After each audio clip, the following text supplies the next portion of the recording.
Dear learners and listeners, Namaskar.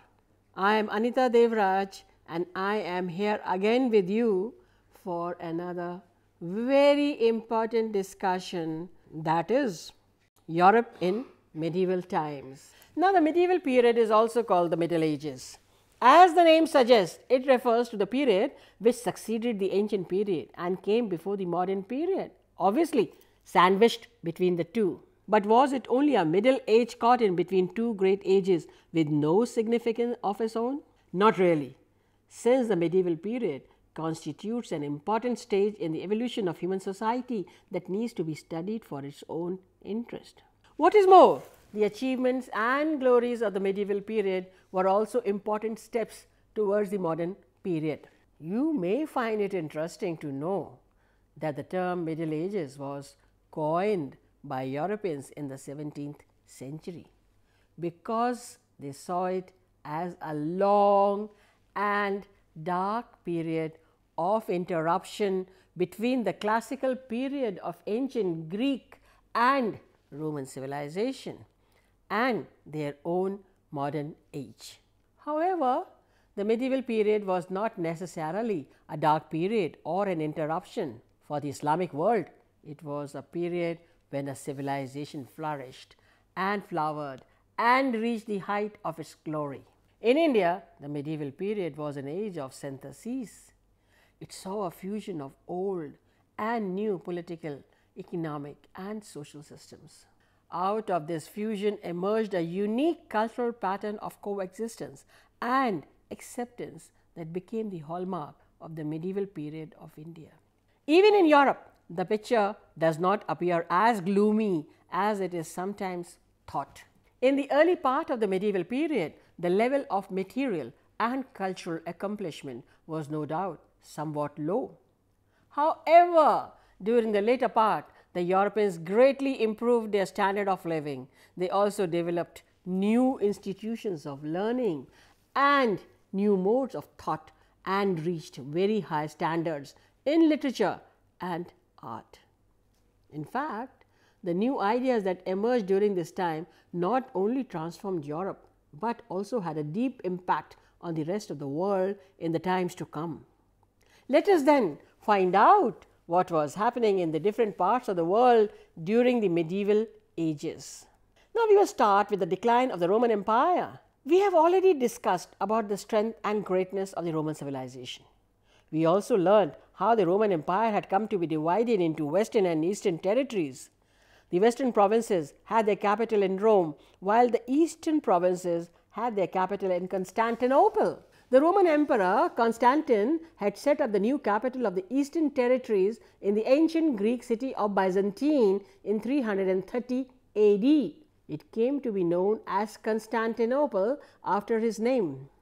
Now, the Roman Empire continued to exist in the east for almost about 1,000 years after it had collapsed. It was known as the Eastern Roman or the Byzantine Empire. The Eastern civilization of Greek speaking people reached very high standards of economic and cultural life at a time when Western Europe was in relatively backward condition. The Roman Empire in the West came to an end following attacks by various Germanic tribes like the Goths, the Vandals, the Visigoths and Franks. After overthrowing the Roman Emperor in the West in 476 AD, these invaders established a separate successor states. Did all the political upheaval result in a complete change? Did the political and economic systems built by the Romans disappear?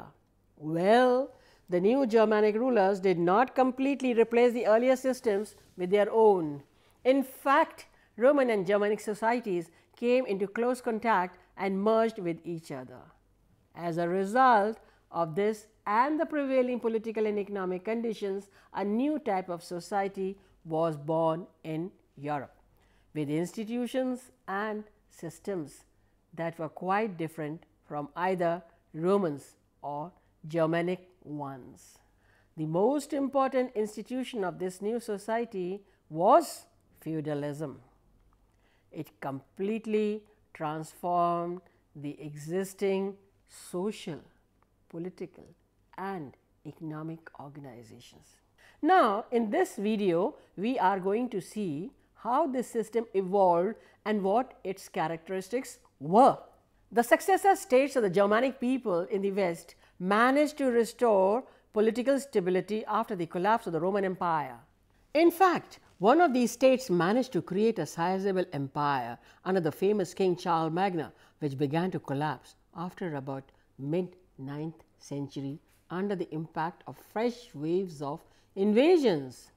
The resulting political chaos led to the emergence of a new kind of political order called feudalism. It was a hierarchical or graded organization of political sovereignty. This hierarchical structure can be understood easily if we visualize a ladder or a flight of steps. At the top of the ladder stood the king. Below him stood the big lords, known as the dukes and earls, and below these dukes and earls came a number of lesser lords, known as the barons. Now, below these were the knights, who were perhaps the lowest category of lords. These lords derived their authority from, and of course, they owned their loyalty to the lord just above them and were known as the vassals of their lord. This pattern of relationship between lords and vassals, that is between bigger lords and lesser lords, was the same from the top of the ladder to the bottom. These lords were all powerful in their respective local areas. Thus, political power was widely dispersed, unlike in the Roman Empire, where it was concentrated mainly in the hands of the king. This was the political aspect of feudalism. A unique feature of the new feudal political structure was the personal nature of the bond that linked a lord and his vassal. An elaborate ceremony would be organized to establish this bond. Now, in this ceremony, a vassal would take a vow to serve the lord all his life. Simultaneously, he also accepted the protection of the lord. Protection was important since these were politically unstable times. Now, in return for the protection that a vassal received, he was bound to perform various services for his lord.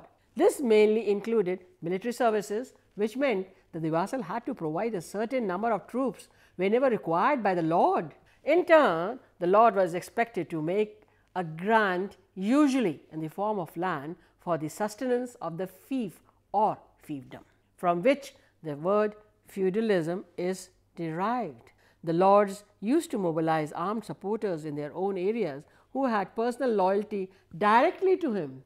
With this armed strength, he would provide military support to the lord whenever required. With this military power, the lords also became complete masters of their own area and could not be challenged even by the state. In a period of political turmoil, just as the lords sought protection, so did the peasant. The peasants had no land of their own, no implements, and could not afford to buy seeds. For these well as for protection, the free peasants now turned to the lords. These dependent peasants of medieval Europe, tied to the soil and completely subject to the authority of the lord, were called serfs. A major portion of the wealth generated during this period was through their exploitation. To understand how this happened, let us see how agriculture was organized during this period. The entire landed estate over which a feudal lord had control was known as the manor, M-A-N-O-R, manor. The land surrounding the manor house was divided into three parts: land for the use of the lord exclusively, the arable land granted in parcels to the peasants, and the meadowlands used by everyone for grazing and for livestock. Now, the serfs who occupied these parcels or holdings were regarded as tenants, not the owners, only tenants of the lord of the manor. Being tenants, they had to give something to the lord as rent. Now, this rent was paid by peasants in the form of labor services to the lord. They also worked on the lands of the lords for a certain number of days in the week. The serfs had to put in extra labor during agricultural seasons when plugging, harvesting or thrashing was required. Such unpaid labor services also included other heavy tasks such as construction work, hewing and cutting of firewood. In the latter phase of feudalism, these labor services were gradually substituted by those payable in money. Now, the serfs also had to pay some dues or taxes in kind which came from the share of their own produce. These were often introduced arbitrarily when the lord wanted more resources. The lords also extracted from the peasants in an indirect manner. The manor was a self-sufficient economic unit. This means that almost all articles of everyday use were produced and consumed on it.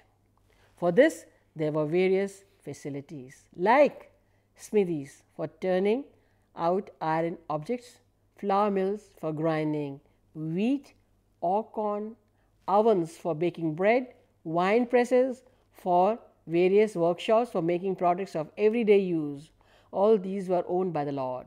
The peasants were forced to use these facilities, and the charges for these would of course be fixed by the lord according to his own will. Now, let us do an activity. We have already talked about the Roman slaves in the previous episode. Do you recall? Find out the conditions of present day Indian farmers who don't own lands and work in other people's field through newspapers or by speaking to your elders. Now, compare the lives of the feudal serfs with the Roman slaves and the present day Indian farmers. What conclusions can you draw? Write a brief report about your findings. Now, let us see the changes in the feudal economy, because it brought prosperity and crisis also in medieval Europe. Now, since we have just finished discussing about the various aspects of the feudal system, but did this system remain the same throughout the medieval period? That is what we have to find out. No, not at all. Indeed, the feudal system was not a static system. It witnessed several changes, and the feudal economy underwent a pattern of prosperity and crisis simultaneously. Let us trace this pattern from the beginning. The few centuries after the collapse of the Roman Empire were marked by a low level of economic life. This was also a period of political change and turmoil. There was a decline in town life, trade and monetary exchange. Some cities did survive from Roman days, but these were only empty shells which had no real economic role. Roads deteriorated. Barter widely replaced the use of money. European economy was based almost entirely on agriculture and very limited local trade. The main economic unit was the self-sufficient landed estate or the feudal manor. Technology used in agriculture was backward and agricultural yields were low. These conditions lasted till about the 10th century AD. After the 10th century, the feudal system of production underwent significant changes. There was an increase in agricultural fields as the system became more and more stable. Another factor that helped in increasing agriculture productivity at this time was significant improvement in agriculture techniques. A new plough was introduced which was heavier, had wheels and was drawn by a team of oxen. This helped in cultivating the heavy and sticky soil of northern Europe more effectively. Agriculture was later replaced by the three-field system, in which 1/3 of the land was left fallow, that is, without any production. 1/3 was used for cultivating autumn crops and the remaining 1/3 for a spring crop.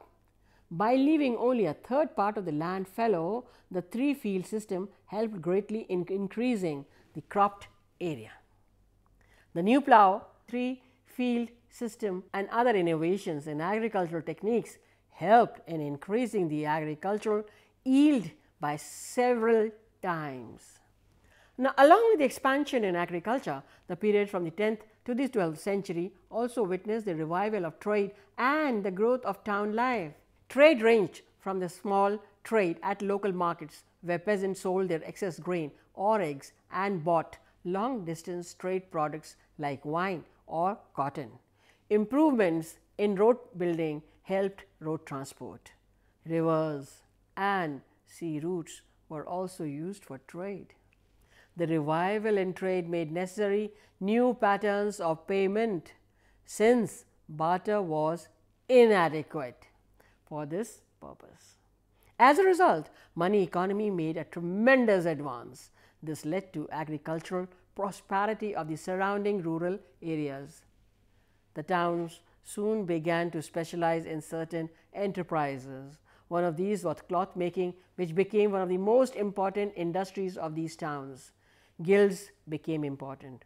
Both merchant activities and craft production came to be organized around guilds. These medieval towns continued to grow in importance and ultimately became an important factor in the breakdown of feudal relations of the countryside. The tendency towards growth reached its limit by the end of the 12th century. Significant changes could be noticed in the feudal system by the 13th century, which witnessed a reversal of the process of growth. The period of economic growth and prosperity resulted in a rise of population. This meant an increase in the supply of labor for the landlords. They therefore no longer found it necessary to retain their demesne. Also, due to abundant labor, labor-serving technology found few investors. As demesne lands were gone, the need to extract labor services from the peasants also went. The reduction in labor services and technological stagnation in agriculture, together with other factors, brought down agricultural yields very sharply. Food shortage and famines began to occur. Epidemics of plague broke out. All this resulted in an overall decline in the agricultural economy, whereas there was a growth of a money economy, urban centers and trade. However, European society was able to overcome this crisis more easily than the pre-10th century crisis, and by around 1450, the economy started moving towards recovery. The portion of the entire landed estate of the lord, which was managed directly by him, was called the demesne. We now have some ideas about the conditions in which people lived in medieval Europe. We have also been able to trace the pattern of changes in these conditions over a period of several centuries. How did these changes occur in the material productions, and how did it affect the society and culture of medieval Europe? Let us see this for ourselves. Given the relatively low level of economic life in the period before the 10th century, we should not be surprised to know that it was not a prosperous time for learning or the arts. During this period, learning remained a privilege of the few. The masses received no formal education.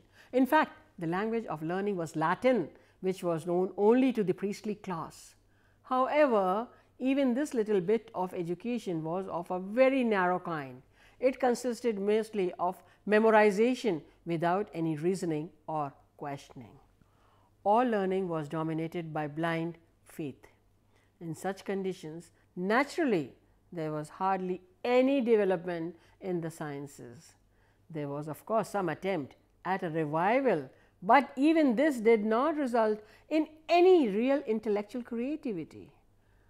However, the educated members of the priestly and monastic orders did try to recopy and preserve some major works of Roman literature. This at least served as a basis of a revival of learning that began in the 11th and 12th centuries. This period saw very little significant production in the area of literature because of the low level of literacy. The same is the case with artistic production in this period. However, a unique style that developed in this field was that of manuscript illustrations. On the whole, it may be said that in this period, cultural attainment was minimal and sparse. European civilization at this time was backward in comparison with other contemporary neighboring civilizations like the Byzantine, the Islamic world. The prosperity and relative peace of the period from the 10th century brought about a consequent change in the cultural life of the period. This period witnessed a rise in literacy with the spread of primary education and the opening of universities. There was an attempt at the acquisition of classical knowledge as well as knowledge from the Arab civilization. Thus, this period saw a progress in knowledge and thought in Europe. It was an important step towards the intellectual flowering that took place during the modern period. Now, let me ask you some questions to find out whether you have been following me correctly or not. Can you describe the bonds between the feudal lord and his vassal in about 30 words? Who were these serfs? Let us see if you can justify the following statements giving reasons for the same. Now, you have to do it for yourself only. The period from the 10th to the 12th century witnessed a revival of trade and growth of town life. From the 13th century onwards, there was a reversal in the trend of growth of feudal economy. The cultural life before the 10th century was a prosperous time for learning and the arts in Europe. Now, with this, I end up today's discussion. Thank you.